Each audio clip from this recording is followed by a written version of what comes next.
Good morning, everyone. Today we will start with convolution.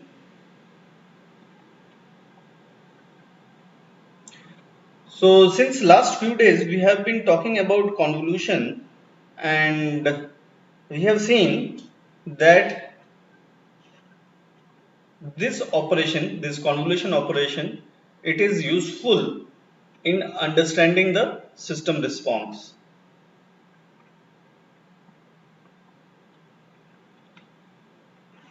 When we give an input xn. Okay.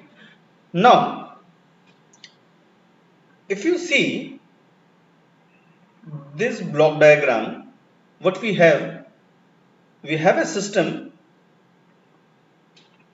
and to this system we are giving an input xn and we are getting an output yn, which is given by xn convolution of hn.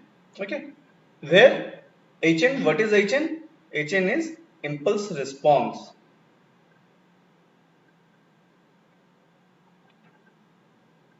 Okay, so what is an impulse response? We have previously discussed about the impulse response, which is nothing but the output of a system when we give impulse input. Okay, so this is delta n. Okay, so when we give an impulse input delta n to a system, the output what we get, it is regarded as the impulse response. Okay, and this impulse response, it provides information about the system characteristics.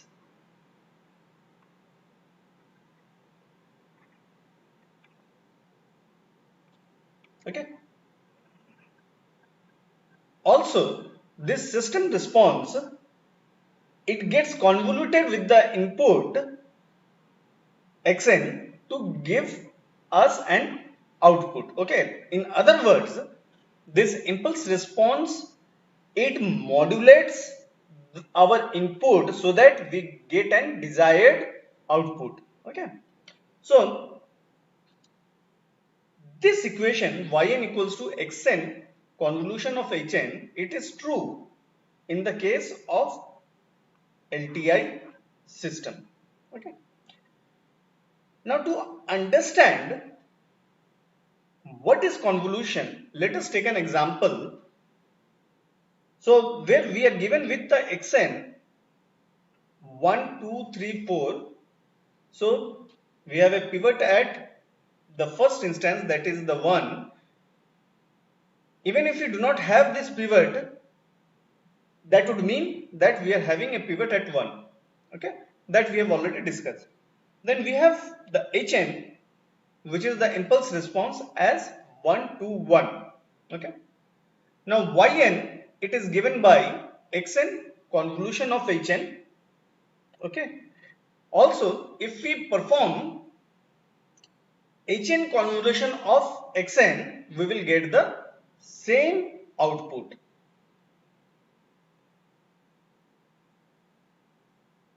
Okay, that means this convolution operation is commutative.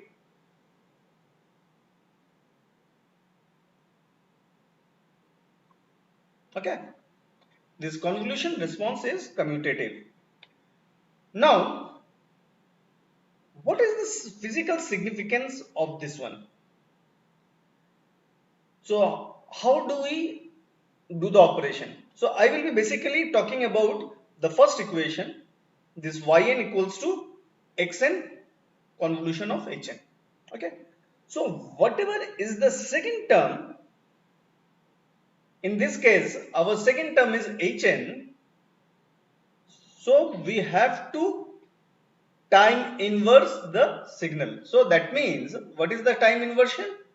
Time inversion is nothing but h of minus n. That means we will be inversing the time axis.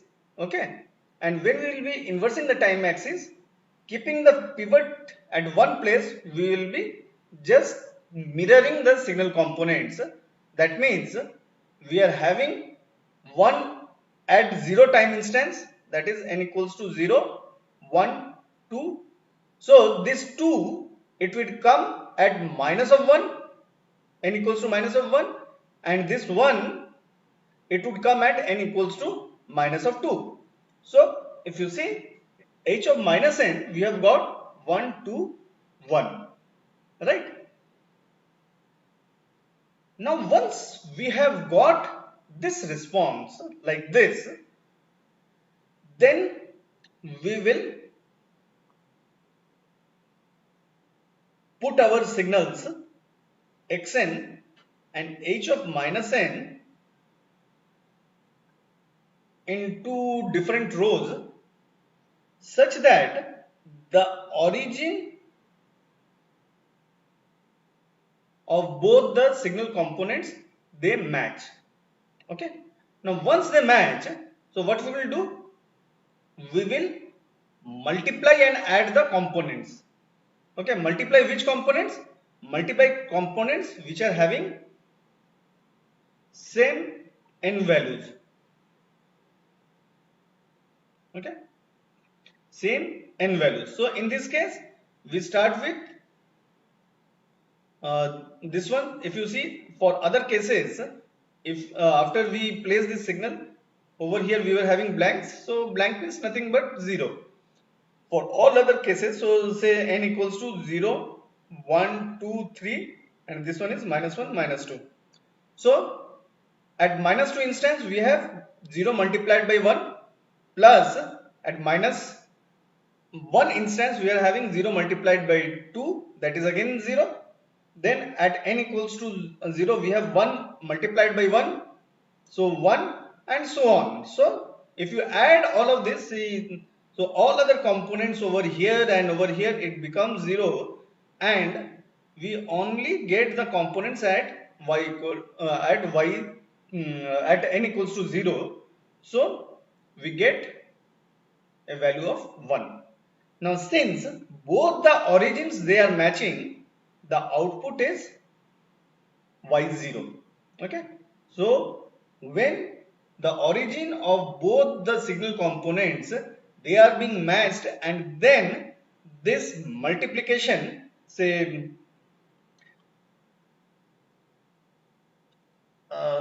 sorry, this x of say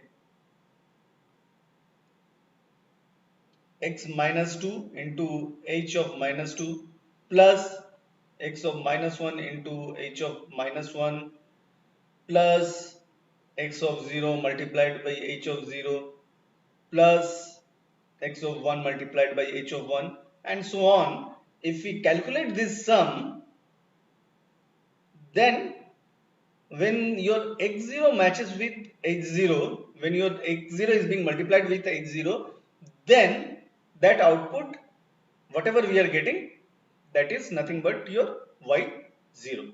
Okay, so we got the y0 value. Then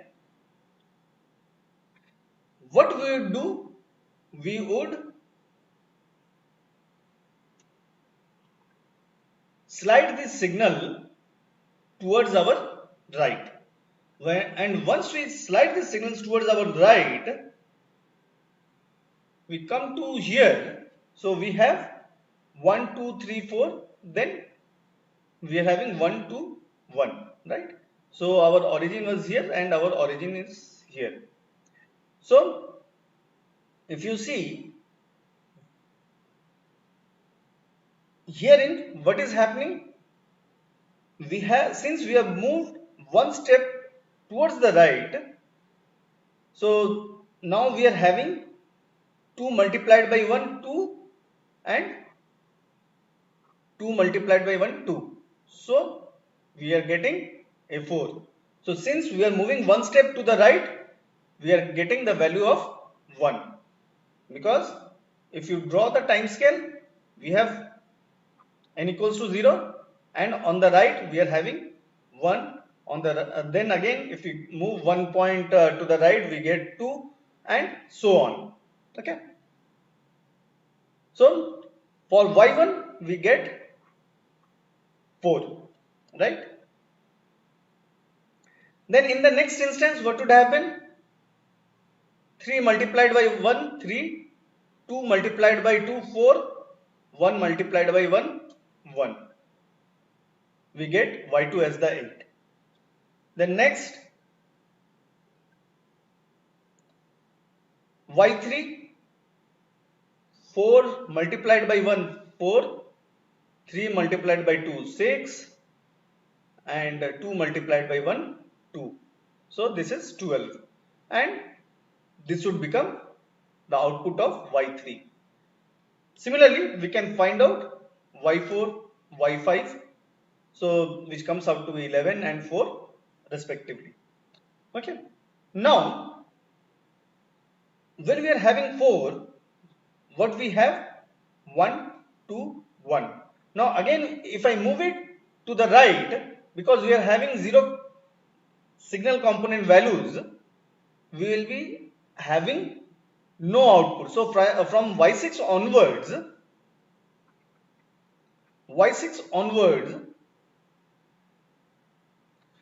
we will be getting a value of 0, right?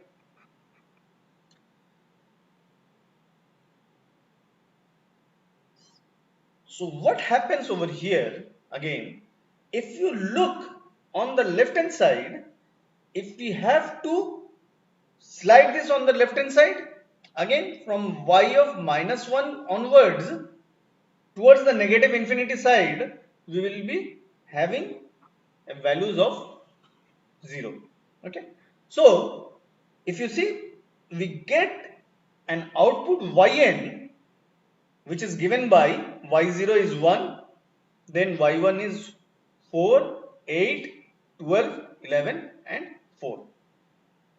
Now if you see over here, what is the length of the output over here? The length is 1, 2, 3, 4, 5, 6. So our L is equal to 6. So is there any relationship between the signal input length and the impulse response length on the length of the output? Yes, there is a relationship. So for that, let's calculate the length of the x, that means length of the input signal. What is the length? 1, 2, 3, 4. So length of the input signal is 4. Length of the HN, it is 3. 1, 2, 3. So we have 3 over here. So the length of the output, it would be Lx plus Lh minus of 1, which is again equals to 6. Okay.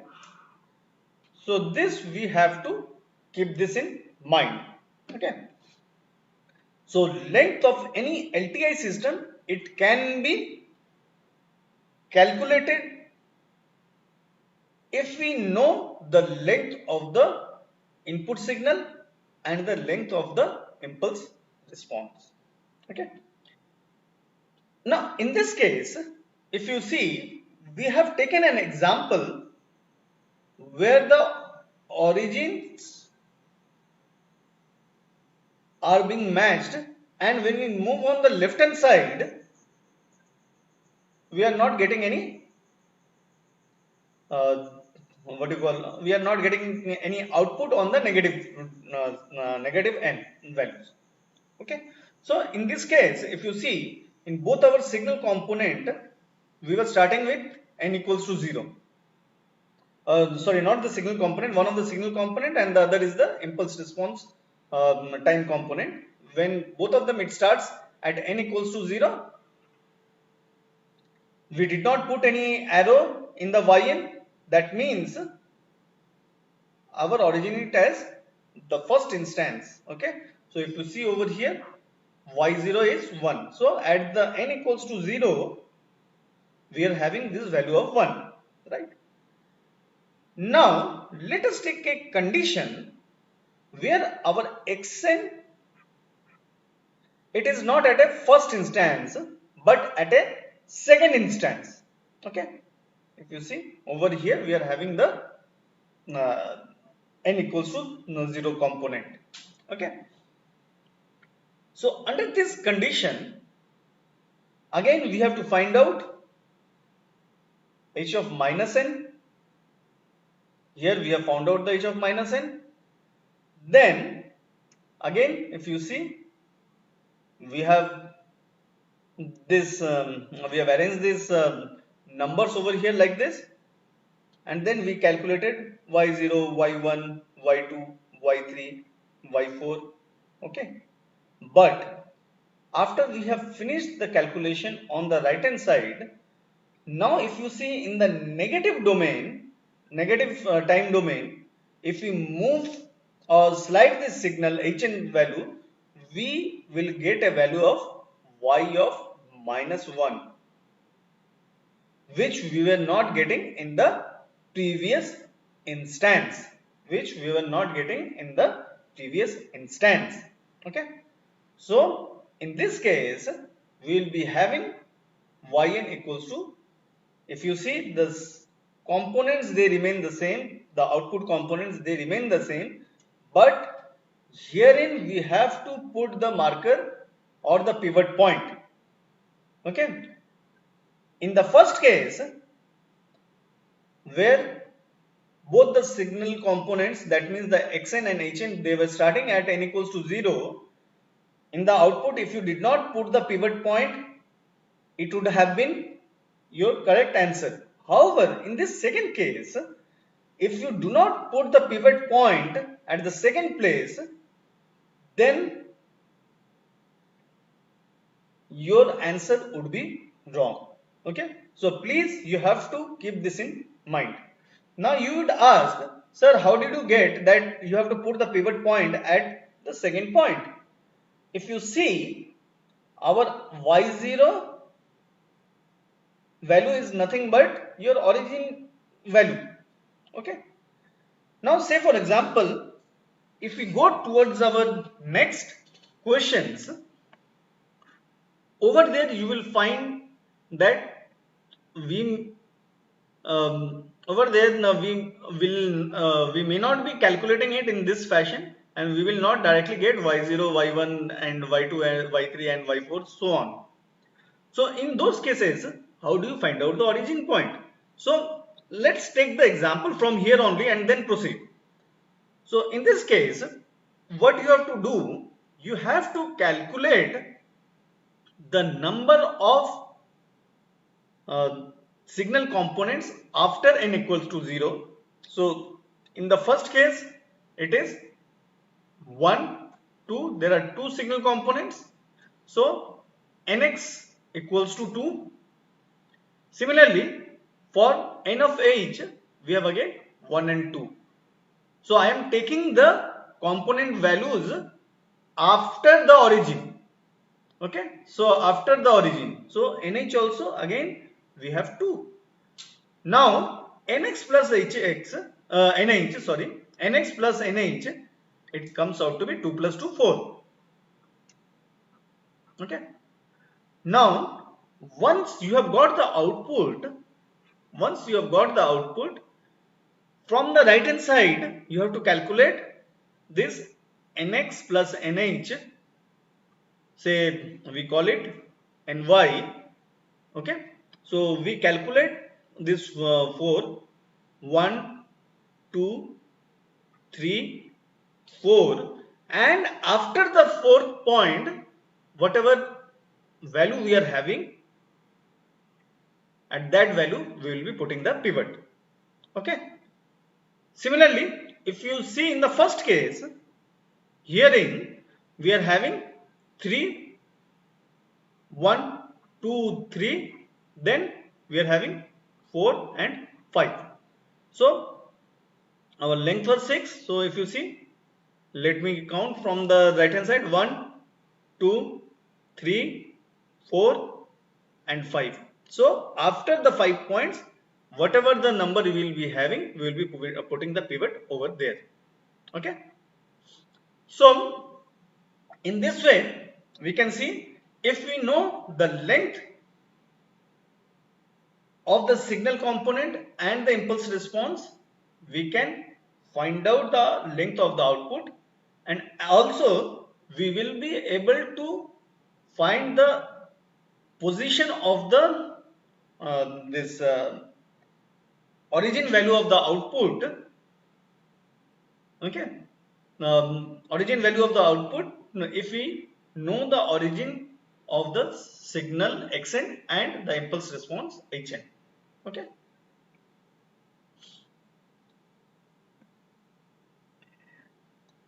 The next is the tabulation method. In this tabulation method, uh, if you see, we basically implement the linear convolution. Okay, so in our last slide, whatever we have implemented over here, this convolution, this is basically a linear convolution.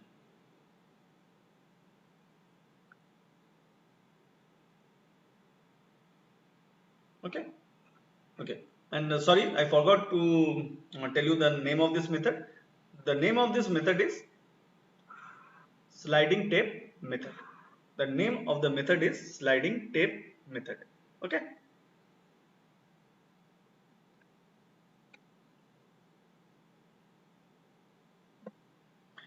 In the tabulation method, what you have to do? You have to put your xn values as whatever the value you are having, you put it over here, and then hn values, whatever you are having, you put it on the y-axis. Then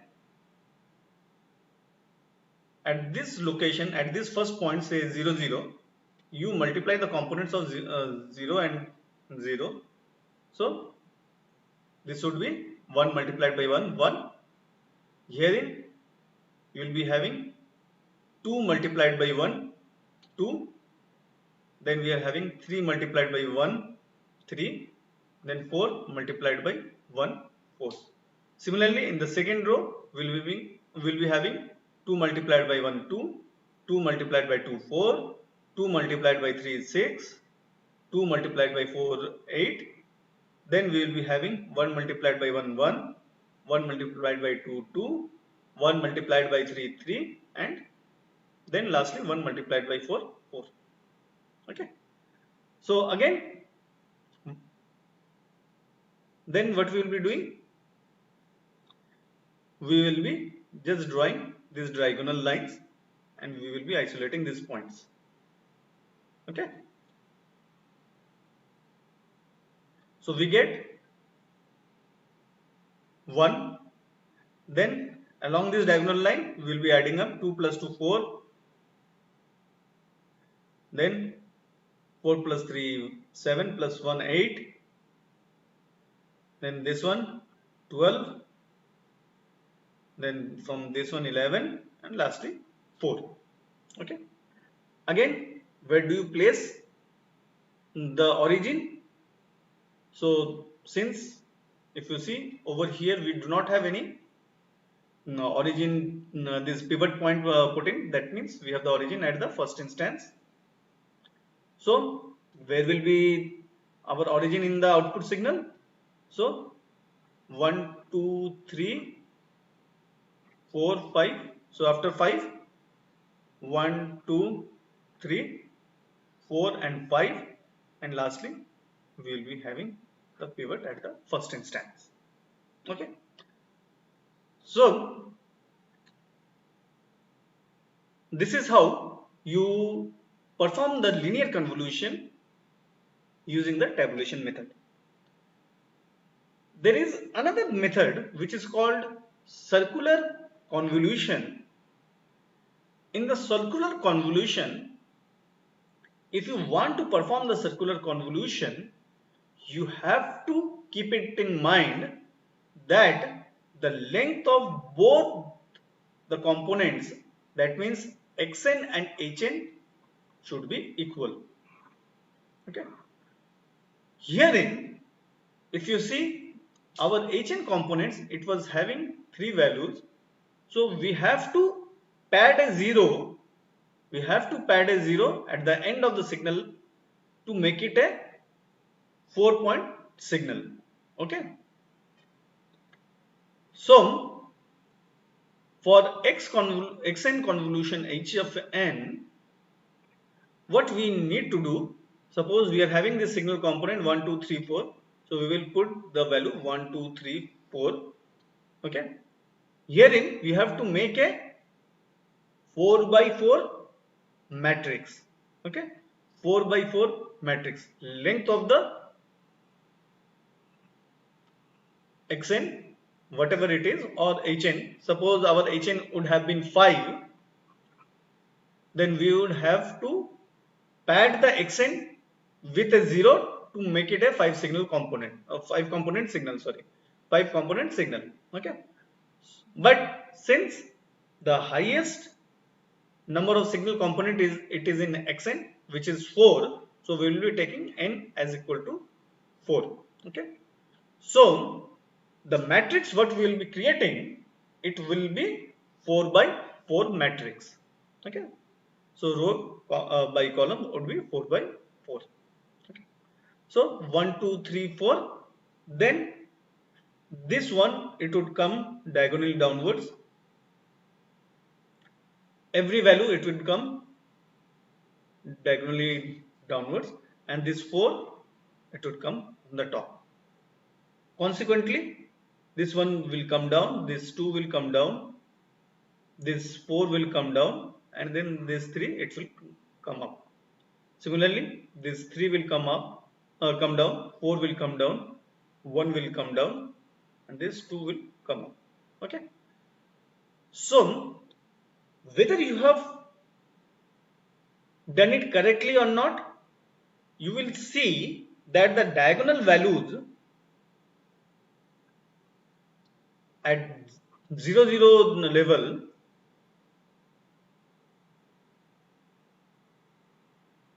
to the nn levels, they should be having the same values. Okay, from 0 0 to nn value in the diagonal way, if you go, all of them they should be having the same value components. Okay, then hn will be putting 1 to 1, and as I said you that both the signals they should be having the same length, then we are having the 0 component.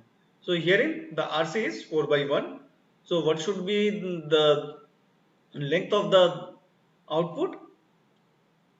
So the length of the output would be 4 by 1. So row of the first matrix and the column of the second matrix, 4 by 1. So the length is over here 4 by 1. So for the sake of your understanding, now you do the calculation. 1 multiplied by 1, 1, then 4 multiplied by 2, 8, 3 multiplied by 1, 3, and 2 multiplied by 0, 0. Okay. Consequently, in the second row, you will be getting 2 multiplied by 1, 1 multiplied by 2, 4 multiplied by 1, and so on. So we get a 4 by 1 output. 12, 8, 8, 12. But if you see over here, the output by the circular convolution is not the same with regards to the output what we got in the linear convolution. Now that means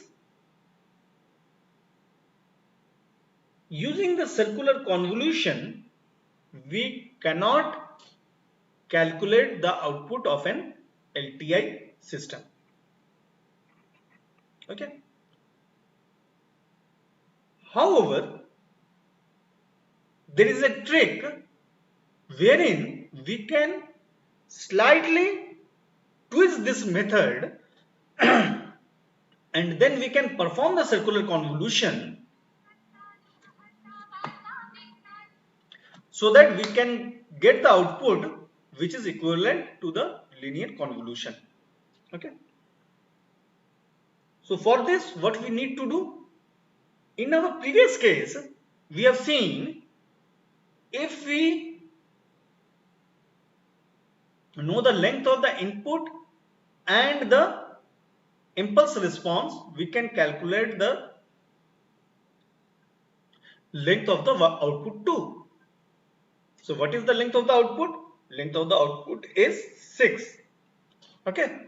So you have to keep this in mind when we were doing this numerical, this convolution or the linear convolution using the sliding tape method and the tabulation method. We need not to know the length of the output signal at the beginning. However, if we want to implement the linear convolution by circular convolution, we should know the length of the signal output at the beginning. So we are having a value of 6. So what we need to do now? We need to convert both xn and hn to a 6 length signal. So how do you change xn to 6 length signal component? It would be nothing but 1, 2, 3, 4, then 0, 0. Similarly, our hn would become hn equals to 1, 2, 1, 0, 0. Are you getting my point? So again, you perform the same experiment what you did over here. See 1, 2, 4, 1, 2, 3, 4, then 0, 0. Then I shifted the components down. Again, I shifted the components down. Again, I shifted the components down. Again, I shifted the components down. Again, I shifted the components down. So at 0, 0, we are having the same value. Yeah, sorry. Somewhere I told you over here n, right? So it is not n, basically n minus 1, because we are starting with 0. So at n minus n values, 0, 0 value and n minus n values, it should be having the same signal values. Okay. So that means this matrix is solved. Then we go for the hn, we do this, and then we calculate the values. Now after calculation of the values, if you see, we get this signal response. Okay, this is the output. So if you compare this output, 148, 12, 11, 4, 148, 12, 11, 4, both the methods, they are giving us same results. Okay,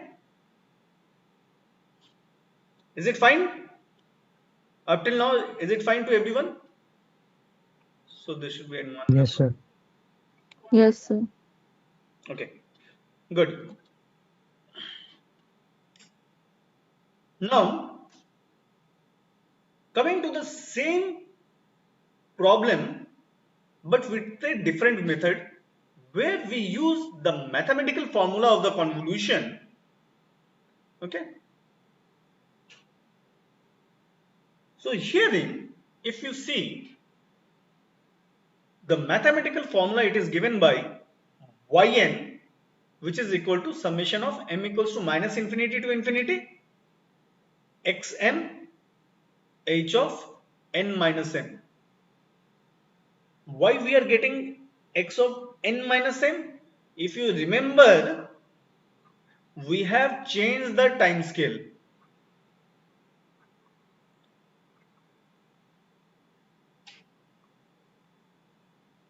Okay, we have changed the time scale while we were doing the this linear convolution using the sliding tape method. So that is the basis of this mathematical formula. Usually in many textbooks you will find they initially give this mathematical formula and then try to make the students understand the physiology. But I prefer it in a other way round, because in this way the students can get an essence of what is happening and then they get into the numericals. Okay, so over there what we did, we changed the time scale. Okay, and when we change this time scale, we have this n minus m. Okay, and the xn, it is basically, we are telling it as the main time axis. Okay, so we know this formula that this is for the convolution. That's good. Now what? First, you have to calculate the ml value, because if you see the limits are minus infinity to infinity, right?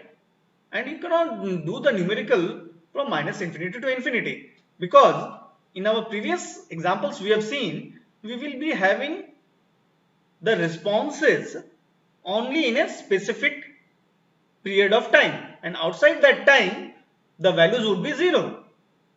So let us find out that limit. So what is that limit? So ml, that means the lower time limit would be the xl, which is the lower time limit of x.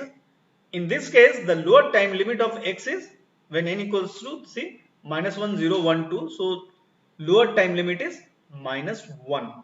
So our m should vary from minus 1, which should be the lower limit. So in this case, minus infinity, it would become minus 1. On the other hand, m of h, that means the time limit on the higher side would be x of h. In this case, our x of h is 2. It is 2. So this infinity, it would become 2. So if you look into this equation, so our m, it varies in the region of minus 1 to 2. Okay. Next, if you see there is another variable n, what happens to n? So in here, the NL, which is the lower component of the n, it would be the x of l plus h of l. What is x of l? X of l is minus 1. H of l, it is 0. N equals to 0. So minus 1 plus 0, it is minus 1. And n of h, it would be x of h. X of h is 2. And h of h, it is 2. 2 plus 2, 4. Okay. So here in our n value, it would vary from minus 1 to plus 4. Are you getting my point? So for performing the convolution, we need to use this equation, which is being marked in green box. Herein we are having two variables, m and n. So we first need to calculate the range of m, and then we need to calculate the range of n. Okay. Now once we do this, what we get? We get, say, summation of m equals to minus 1 to 2 x of m h of n minus m. So this is the working equation for us. Okay. Now since this is the working equation for us, and we need to find out the output, that means the yn. So we will vary the values of n. So this n value, it should vary from minus 1. So first we will be calculating y of minus 1. So in this equation, this n, it is being replaced with minus 1 minus m. So now what you will be doing? You will be putting the values of m, because n we have put as the constant. So what should be the output? The output would be x of minus 1. If we put it as minus 1, then m of minus 1 is, it would result in plus 1. So minus 1 plus 1, 0, h of 0, then x of x0, h of minus 1, x1, h of minus 2, x2, h of minus 3, and then you calculate it, you get it, this thing. Okay. Similarly, then we will be having, after minus 1, we will be having 0. See, xn, n minus n becomes 0. So this becomes minus m. Just elongate it to get this equation. then you put the values. Okay, so what has happened basically, if you see the first component, 1 multiplied by 1, 2 multiplied by 0, this 2 multiplied by 0, then this 3 multiplied by 0, then 4 multiplied by 0.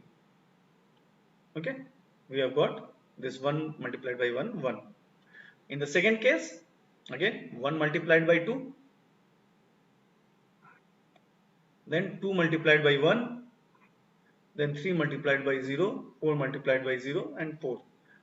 We are coming to the same thing, sliding whatever we did in the sliding tape method, right? Then again, if you again move the signal component to the right, we are getting 1 multiplied by 1, 2 multiplied by 2, 4, 3 multiplied by 1, 3. So you add up, you get 8. Again you move it, so you get 12. Then again you move it, you get 11, and again you move it, you get 4. Okay. So you have got this thing, y0, that means the origin value, its value was 4.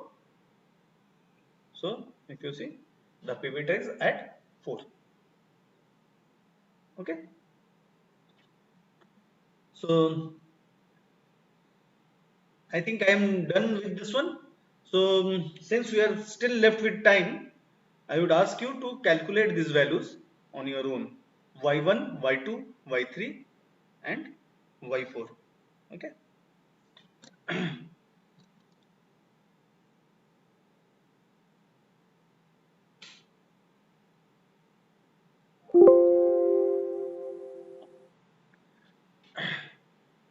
Now just another important thing. On 25th of September, you will be having, which is a Saturday. Okay. So on 25th of September, you will be having your first class test. Okay. So it would be of 2 hours. So would you like to go for 10 to 12 or 11 to 1? Which one do you prefer?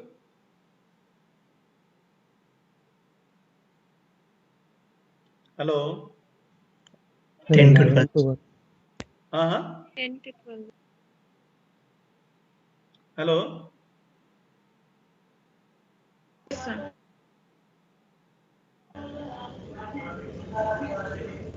10 to 12, is it okay? Sir, I think 11.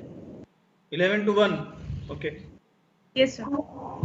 So you will be having the first class test on 25th from 11 to 1. Okay.